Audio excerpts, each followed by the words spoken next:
Abra sua Bíblia no livro do profeta Jonas, capítulo 3.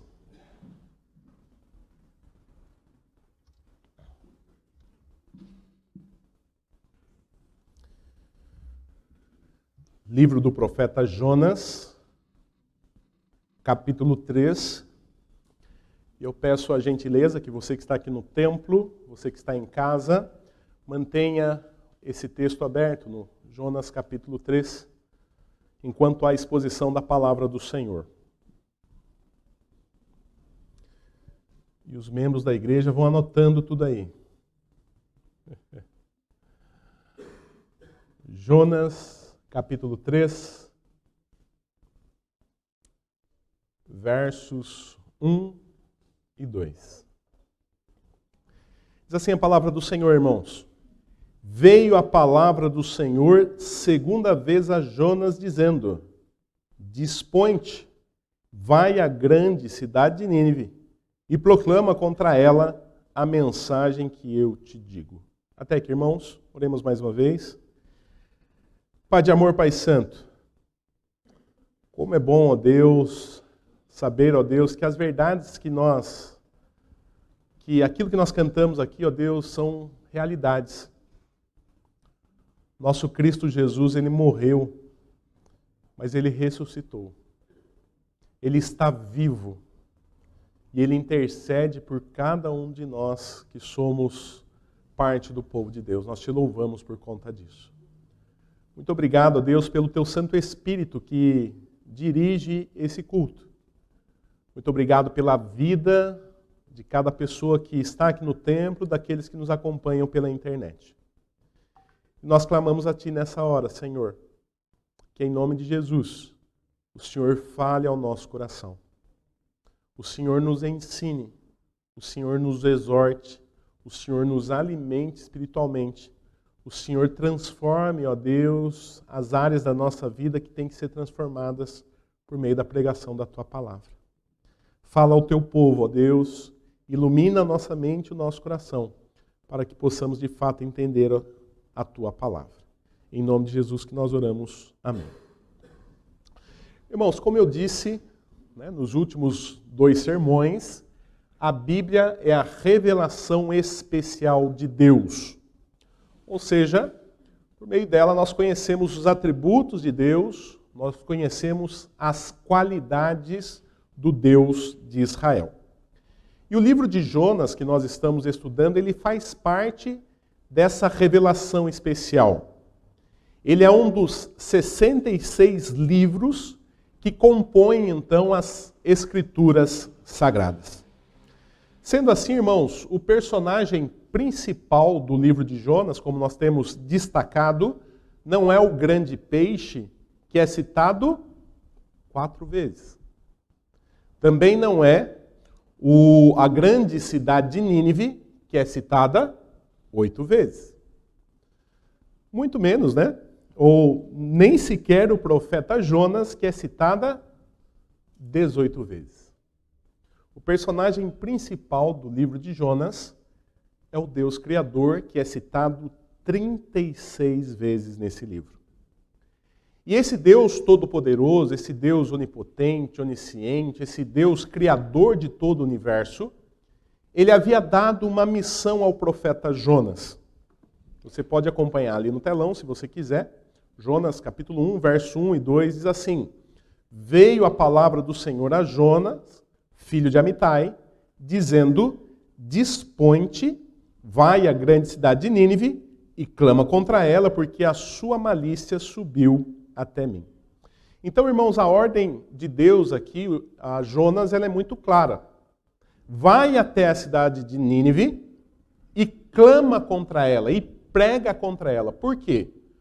Porque a maldade dessa cidade, a malícia dessa cidade, os pecados dessa cidade haviam subido até o Senhor. Então o Senhor dá uma ordem clara e objetiva ao profeta Jonas: vai e clama contra essa cidade. Entretanto, irmãos, Jonas não obedeceu ao mandamento claro do Senhor. Veja só o que diz o versículo 3 do capítulo 1, o texto diz assim: Jonas se dispôs, mas para fugir da presença do Senhor, para Tarsis. Então, ao invés de Jonas ir a Nínive, cumprir a sua missão, pregar contra Nínive por conta dos seus pecados, ele tentou fugir da presença do Senhor, fugindo então para Tarsis, que era o local mais distante que o navio poderia levar Jonas. Além disso, Tarsis ficava no extremo oposto da cidade de Nínive. Ou seja, ele está caminhando, ele está tentando fugir para o extremo oposto da vontade do Senhor. E como eu já disse em outras oportunidades, Jonas não tinha medo de morrer na cidade de Nínive. Esse não era o medo do profeta rebelde. O medo de Jonas era a misericórdia de Deus. Veja só a explicação que ele mesmo dá no capítulo 4, verso 2. Ele diz: Ah, Senhor, não foi isso que eu disse estando ainda na minha terra?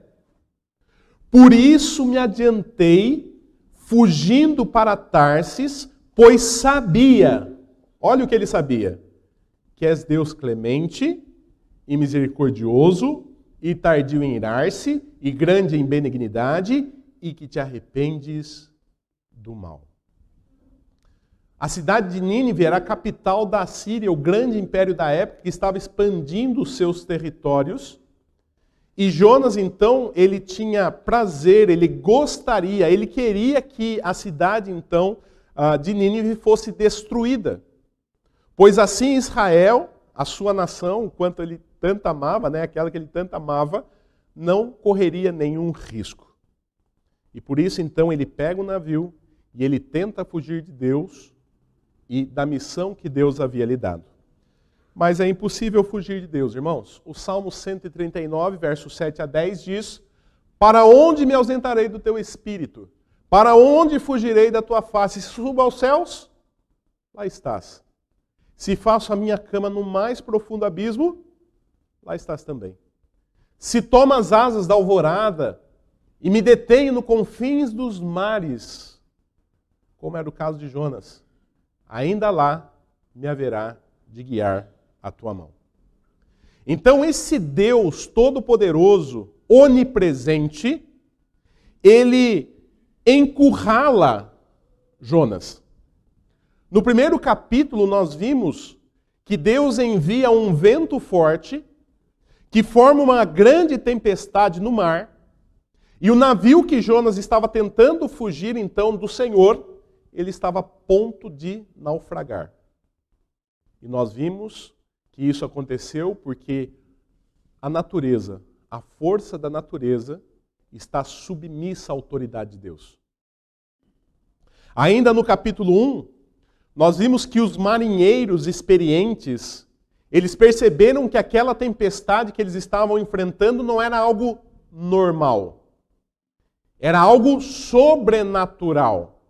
Então eles lançam sorte para ver quem era o responsável por aquela tempestade. E a sorte caiu em quem? Em Jonas. Porque tudo, absolutamente tudo, está debaixo da soberania do nosso Deus, inclusive o lançar de sortes. Enfim, nós vimos que Jonas foi lançado no mar. Mas não era o fim do profeta rebelde, porque Deus preparou então um peixe que o engoliu, não para a sua destruição, mas para a sua preservação, porque aquele grande peixe também estava a serviço de Deus. Veja só o que diz lá o capítulo 1, verso 17. Deparou o Senhor um grande peixe. Aquele peixe não estava ali por um acaso. Ele era um instrumento na mão de Deus. A palavra diz: deparou o Senhor um grande peixe para que tragasse a Jonas, e estivesse Jonas 3 dias e 3 noites no ventre do peixe. E no capítulo 2, eu não pus esse texto ali, mas você pode acompanhar o capítulo 2, verso 10. O texto diz: falou, pois, o Senhor ao peixe, e este vomitou a Jonas na terra. Então, o profeta Jonas, apesar de ter passado por tudo isso, agora ele está na praia, são e salvo. É assim que nós terminamos na semana passada. E hoje, irmãos, nós vamos ver, nós aprendemos algumas lições a respeito de Deus, e hoje nós vamos ver mais uma importante lição. Que o Deus de Jonas, que o Deus de Israel, que o Deus que se revela por meio das Escrituras Sagradas, que o Deus que eu e você servimos, o Deus da primeira igreja presbiteriana de Indaiatuba, Ele nos perdoa. E nós vamos ver isso em dois momentos no capítulo 3.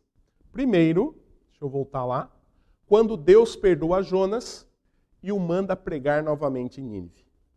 Olha só, acompanha aí na sua Bíblia o verso 1 e o verso 2. A palavra de Deus diz assim: veio a palavra do Senhor segunda vez. Por quê? Porque lá no primeiro capítulo, se você pegar, é o mesmo versículo. Veio a palavra do Senhor segunda vez a Jonas, dizendo: dispõe-te, vai à grande cidade de Nínive e proclama contra ela a mensagem que eu te digo. Como nós vimos lá no capítulo 1, irmãos, Deus havia dado uma missão a Jonas e Jonas havia fracassado. Em vez de ele ir a Nínive pregar contra ela, ele tentou fugir do Senhor para Tarsis. Mas veja que Deus perdoou Jonas da sua falha, do seu erro, do seu pecado. Tanto é que ele dá novamente essa ordem a ele.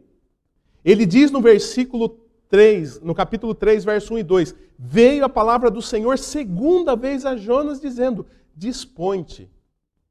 Você não foi a primeira vez? Vai agora. Estou te mandando de novo. Na outra vez você foi rebelde. E agora? Como que vai ser? Vai e prega contra Nínive. E por que isso aconteceu? Porque Deus, o Deus de Jonas, o nosso Deus, é um Deus que perdoa. A palavra de Deus mostra isso, irmãos.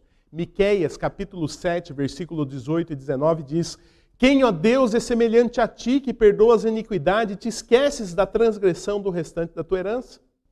O Senhor não retém a sua ira para sempre, porque tem prazer na misericórdia. Tornará a ter compaixão de nós, pisará aos pés as nossas iniquidades e lançará todos os nossos pecados nas profundezas do mar. O nosso Deus, irmãos, é aquele que pega os nossos pecados, as nossas iniquidades e lança nas profundezas do mar. A ideia aqui é de Deus não se lembrar, não no sentido de não se lembrar, Deus se lembra, mas Ele não leva mais em consideração. É um recomeço. Aquele pecado de outrora não é mais considerado. E é isso que Deus está fazendo aqui com Jonas. Você falhou a primeira vez, mas eu não vou levar isso em consideração. Vai agora, dispõe-te e vai a Nínive. Deus não se lembra mais. O diabo, irmãos, ele vai lembrar você dos seus pecados. Até porque esse é o seu papel, ele é o acusador, como diz Apocalipse. Talvez a sua família, os seus amigos e até a sua igreja não se esqueça dos pecados que você cometeu outrora. Mas o nosso Deus, o Deus de Israel, é aquele que lança os nossos pecados nas profundezas do mar quando nós nos arrependemos e nós o buscamos. E Ele nos dá uma nova chance, uma nova oportunidade. E é isso que aconteceu com Jonas. Nós vemos isso na vida de Jonas.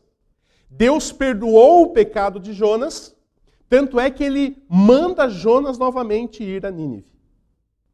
Outro detalhe interessante desse versículo é que Jonas não deveria ir a Nínive e pregar aquilo que ele gostaria de pregar, aquilo que ele achava adequado. Ele deveria pregar a mensagem que foi dada a Deus, por Deus a ele. Veja só o versículo 2. Dispõe-te, vai à grande cidade de Nínive e proclama contra ela a mensagem que eu te digo. Você não vai pregar o que você quiser. Você vai pregar exatamente aquilo que eu ordenei. Nós, pastores, presbíteros, pregadores, nós não temos o direito de pregar aquilo que nós queremos, irmãos. Nós não estamos aqui para agradar as pessoas necessariamente.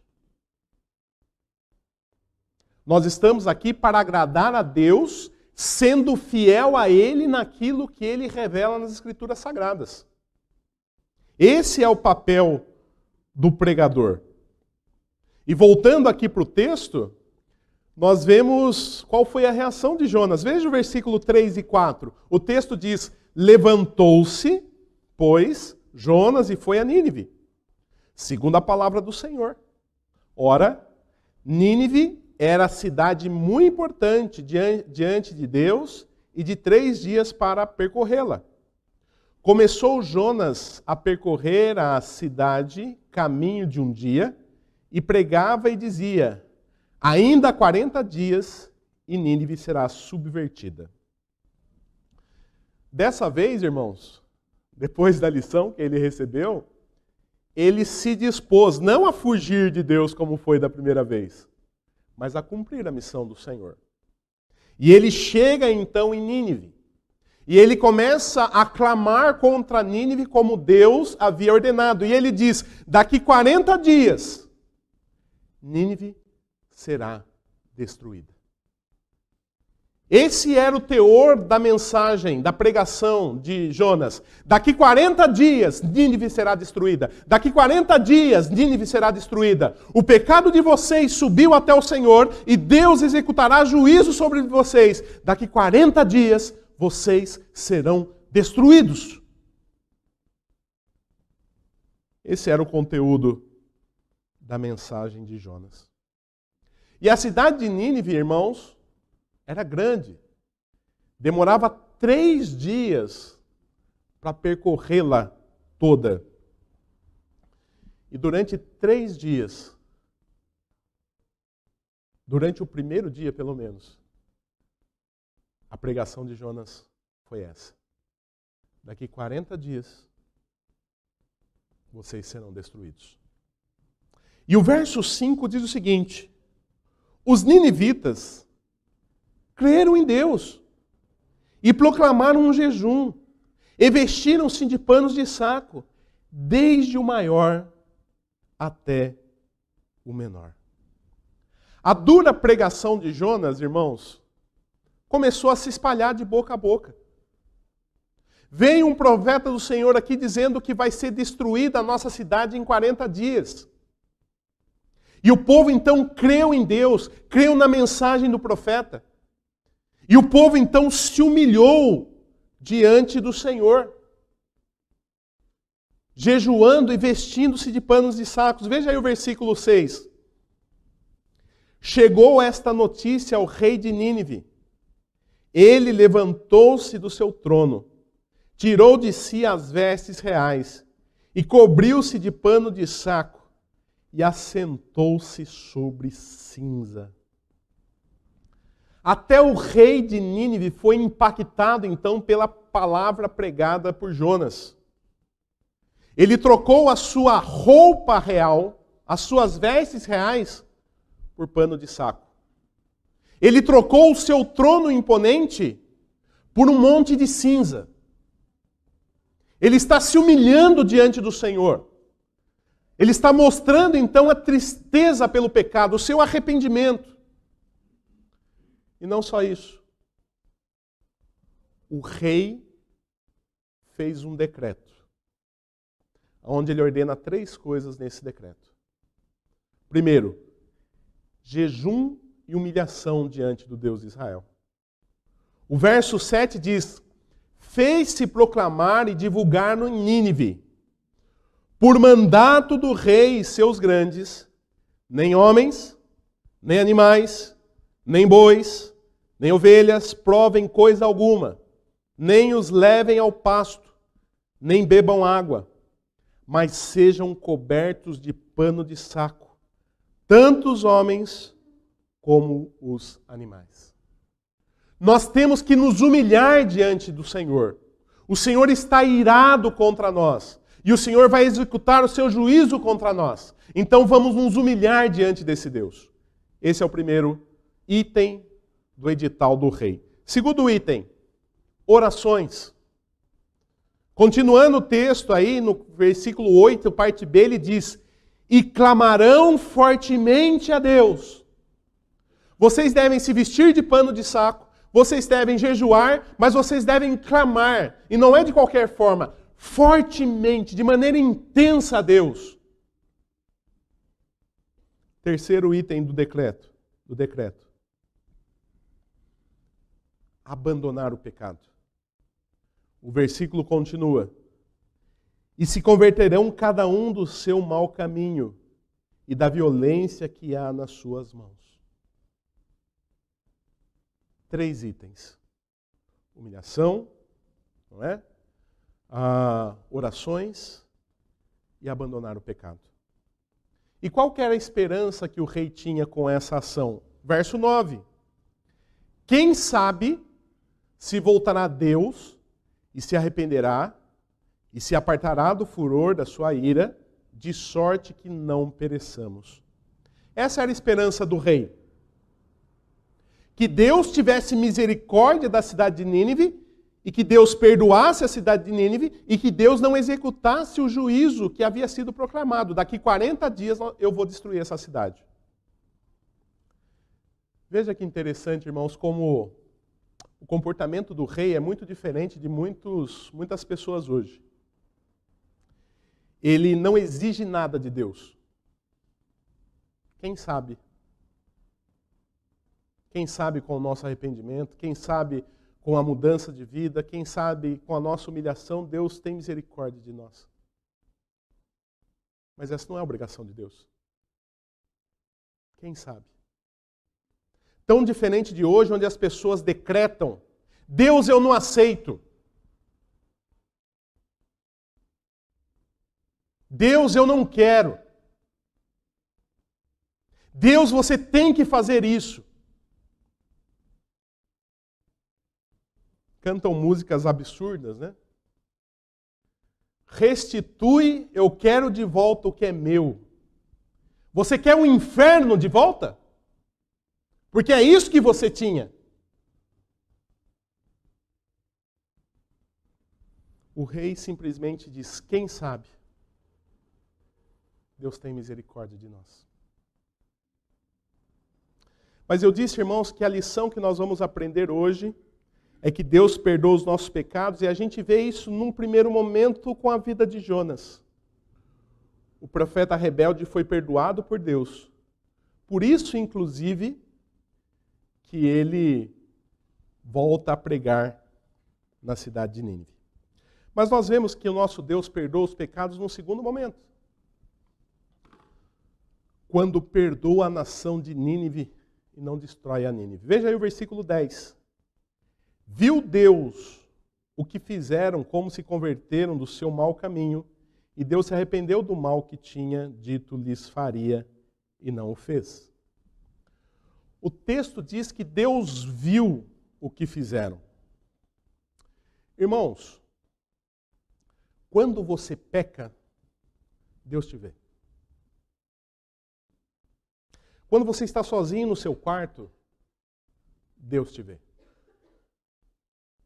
Quando você está na internet, Deus te vê. Deus conhece os seus pensamentos, Deus conhece o seu comportamento, Deus conhece as suas omissões. Deus é aquele que sonda a nossa mente e o nosso coração. É impossível esconder qualquer coisa do Senhor. A palavra de Deus diz: os olhos do Senhor estão em toda parte, observando atentamente os maus e os bons. Você pode enganar a sua esposa, o seu pastor, o seu conselho, os seus amigos, mas você não consegue enganar a Deus. absolutamente ninguém consegue enganar o Senhor. Mas esse Deus que vê tudo, Ele não vê apenas os nossos pecados. Ele vê também quando nós nos arrependemos. Quando nós nos derramamos diante dEle e reconhecemos o nosso pecado. Ele vê isso. E o texto diz que Deus viu o arrependimento da cidade de Nínive. E Ele então suspende o seu castigo. Deus usou de misericórdia e Deus perdoou a cidade de Nínive. E eu não posso, irmãos, falar em perdão sem falar em Jesus Cristo. A palavra de Deus não está lá, mas eu vou ler aqui para os irmãos. Em Efésios, capítulo 1, verso 7, diz assim, pode acompanhar na sua Bíblia se você quiser. Nele, referindo-se aqui a Jesus Cristo, nele, em Jesus, temos a redenção por meio do seu sangue, o perdão dos pecados, de acordo com as riquezas da graça de Deus. Prestou atenção nesse texto, irmãos? Nele, em Jesus, temos a redenção por meio de seu sangue, o perdão dos pecados, de acordo com a riqueza da graça de Deus. Como nós já vimos na liturgia, irmãos, nós somos perdoados por meio do sacrifício de Jesus. O Senhor Jesus, Ele assumiu o nosso lugar na cruz do Calvário. Por isso Ele diz, Senhor, Senhor, por que me abandonastes? Porque naquele momento Ele deixa de ser o Filho de Deus para se tornar o pior pecador da história. Porque Ele estava representando você. Ele estava representando a mim. E Ele estava representando todos aqueles muitos da liturgia. Lembra que não é todos? Mas muitos. O meu servo justo, com o seu conhecimento, justificará a muitos, não a todos. Ele representa na cruz do Calvário somente aquele que crê em Jesus Cristo como seu único, exclusivo e suficiente Salvador. Nele, diz o texto, temos a redenção por meio do seu sangue. O perdão dos pecados, de acordo com as riquezas da graça de Deus. Eu e você podemos ser perdoados por meio de Jesus Cristo. Irmãos, o que nós aprendemos então nessa manhã? Que o nosso Deus, por ser misericordioso, Ele perdoa os nossos pecados. E nós vimos isso em dois momentos no texto. Primeiro, quando Jonas é perdoado e ele tem a oportunidade de cumprir a sua missão. E depois, quando nós vemos o perdão sobre Nínive. E a minha pergunta para você que está sentado aí, aqui no templo e em casa, não é para a pessoa que está sentada do seu lado, é para você, lembre-se disso. A minha pergunta é a seguinte: com quem você se identificou nesse texto? Você se identificou com Jonas? Ou você se identificou com o povo de Nínive? Talvez você tenha se identificado com Jonas. Como assim, pastor? Talvez Deus tenha dado dons a você. Talvez você tenha recebido do Senhor dons importantíssimos que você deveria usar para a glória de Deus.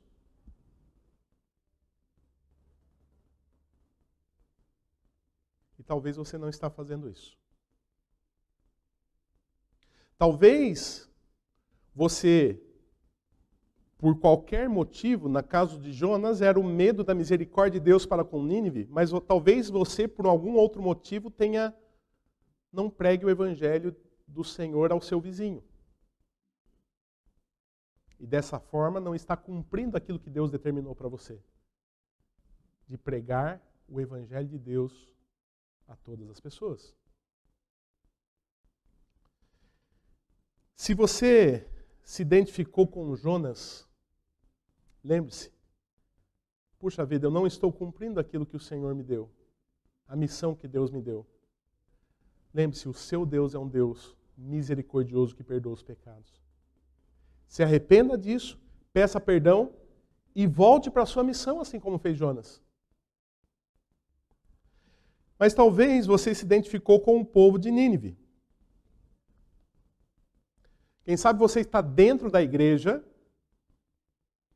até dentro de algum departamento da igreja, mas você está longe de Deus. Isso é muito possível, irmãos.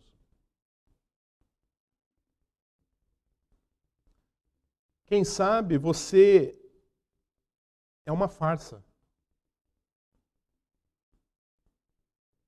Um impostor. Ou uma impostora. Você diz ser de Deus, mas você não tem nenhum tipo de relacionamento de fato com esse Deus. Talvez a sua vida está carregada de pecados. O seu Deus, o nosso Deus é o Deus que perdoa.